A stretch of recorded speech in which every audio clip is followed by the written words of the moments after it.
No último vídeo sobre One Piece, eu falava um pouco sobre One Piece em geral. E recentemente, como eu falei naquele vídeo, eu tava em Dressrosa e ainda não saí de Dressrosa. Mas chegou um momento que tava mostrando sobre o passado da Rebecca, que é aquela guerreira fodona lá.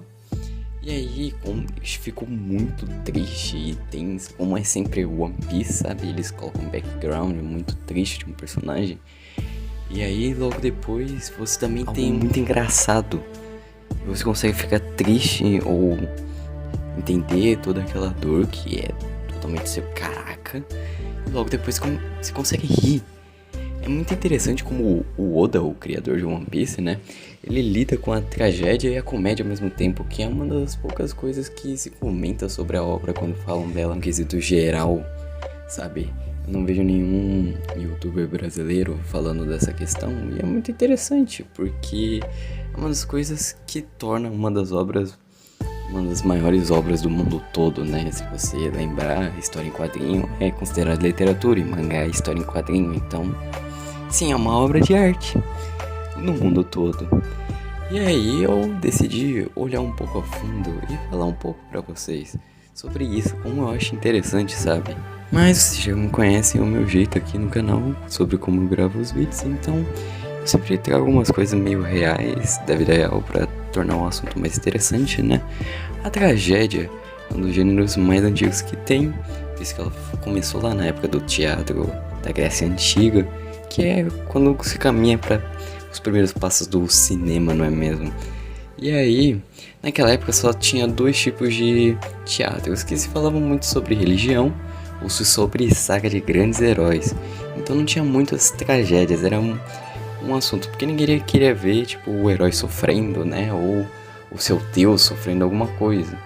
Então surgiu um dos grandes escritores de teatros, né, de histórias trágicas, que é o Ésquilo, que escreveu bastante. Um dos mais conhecidos dele é Os Persas, que você pode estar olhando. Muito provavelmente os livros que eu citar aqui são de domínio público, então você pode ir atrás na internet, né. A maioria das tragédias retrata sobre a queda de algum herói ou sobre a arrogância dele, que ele era arrogante e ele é punido com alguma coisa trágica, né? Cara, é muito engraçado como o Oda, ele pega certas coisas trágicas que acontecem com alguns personagens e eventualmente como o desenvolvimento dos personagens aquilo se torna engraçado. Vou dar um pequeno exemplo, mas o Luffy mesmo, todo mundo sempre acha muito engraçado que o Luffy gosta sempre de estar comendo, ele sempre come pra caralho, tipo, toda hora ele quer comer, mas vocês ainda lembram da história dele em pós-Marineford, que mostra que ele cresceu, tipo, num lixão e que ele, o Ace e o Sabo, eles tinham que caçar comida e se virar na floresta e que eles moravam com bandidos e a situação deles não era das melhores, por mais que o Garp fosse da marinha, o Garp largava o Luffy lá e ia pro mar, né? Então, já parou pra pensar isso? Talvez o motivo dele querer estar sempre comendo e valorizar quem dá comida pra ele e tudo mais, tipo como a Rebecca. Ele simplesmente virou super amigão dela só porque ela comprou 3 marmitas pra ele. Ou a gente pode entrar no mérito mais fácil até ainda de se identificar, que é o caso da Nami, que por causa de pobreza perdeu a mãe dela. E aí todo mundo, ela acaba se tornando os personagens que mais quer dinheiro, tudo no anime todo. E que sempre tipo, uma chance de eu ganhar dinheiro. E aí ela fica, caramba, que demais. E aí tem gente até que tipo se incomoda e tudo mais, mas eu acho que é um reflexo do desenvolvimento e como o personagem, sabe, ele reage àquela situação. Lógico que faz sentido com que ela queira o dinheiro, ela sabe como é, né? Viver numa realidade onde não se tem tudo. Então, isso é tratado como uma forma engraçada, de forma natural, mas que vem de uma coisa trágica. Já parou pra pensar? Claro que o Oda também consegue pegar as coisas engraçadas e logo depois jogar uma coisa muito engraçada, simplesmente por causa das ridículas caras que ele faz, ou o jeito que ele desenha os personagens super bizarramente. Mas ao mesmo tempo a gente tá falando de uma história onde você tem genocídio tirania como a do Kaido mais recentemente, onde a menininha lá não podia beber água envenenada porque não tinha condições de comer. Você tem escravidão, você tem racismo, você tem... Cara, são N temas diferentes, sabe? Tem guerra química, sequestro de crianças e tudo mais, golpe de governo.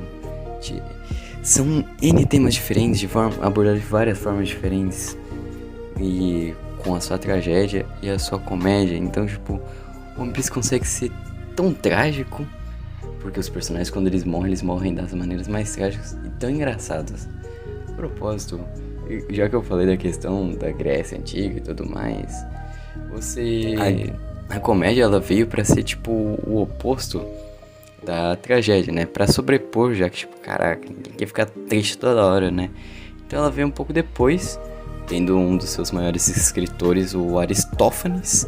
Não é Aristóteles, é o Aristófanes, que basicamente escrevia a maioria das comédias, porque é aí que você tinha a chance das pessoas irem, porque como que acontecia as coisas trágicas, só que daí o pessoal queria verificar o humor, então eles dialogavam muito com o público e aí acaba se saindo piadinhas, e aí ficava muito engraçado, que mudava todo o ramo de uma história. Eu acho que a gente pode pegar um exemplo do que fizeram, tipo uma comédia no filme do Thor Ragnarok. Não que esse seja um ótimo filme pra se falar dele, já que a gente tá falando de um tema desse, mas eu acho que o One Piece é uma das únicas histórias, obras, isso significa HQ, livro, filme, série e tudo mais, que consegue manipular tão bem a escrita de tragédia e comédia sem se perder. Porque, por exemplo, quantas histórias você conhece que conseguem manter comédia e tragédia ao mesmo tempo? Você conhece muitas histórias que conseguem ser sérias, trágicas, até grandes pontos, mas ela não consegue. Geralmente, se ela tentar colocar uma piada, ela se perde. É o exemplo muito dos filmes da Marvel. E quando o filme fica sério demais, eles jogam uma piada e às vezes o filme tava indo pra um lado, eles não conseguem equilibrar. É muito raro, igual da mesma forma que existem outros que tentam ser só comédia, mas quando colocam uma coisa muito séria, fica muito sem nexo, tipo, como assim? O cara tá fazendo piada, então, tipo, um negócio super sério desse, sabe? O Oda, ele é genial. Sério, tipo, para pensar. História em quadrinho faz parte de arte e tudo mais, e também faz parte da literatura. Então, como escritor, o Oda, nos tempos modernos, é um dos maiores escritores. Não só porque ele sabe manipular tragédia e comédia, mas os outros pontos são para vídeos futuros. No quesito tragédia e comédia, ele é um dos grandes. Eu acho que é o que me inspira em escrever melhor, visto que eu e um amigo meu, a gente escreve uma história chamada Clever, que você pode estar lendo a história aí. Se você olhar a descrição do vídeo, tem um link para você ler. Tem 11 capítulos agora, vai lançar o próximo ainda essa semana, então você pode estar lendo. E aí eu procuro fazer a mesma coisa, sabe? Controlar bem a comédia em momentos tensos, porque é o que o One Piece faz de melhor. E você, o que você acha da tragédia e comédia em One Piece? O que você acha também que o Oda faz tão bem quanto nessas questões, na questão de escrita, desenvolvimento de personagem? Como ele escreve os mundos, tipo, os países onde o Luffy e a sua tripulação vai, como é o background de cada um, como ele consegue escrever e tudo mais. Conta aí nos comentários, sugira o tema pro próximo vídeo, se você puder olhar as redes sociais do canal e os links na descrição, vai ser muito bom. E até o próximo vídeo. Falou!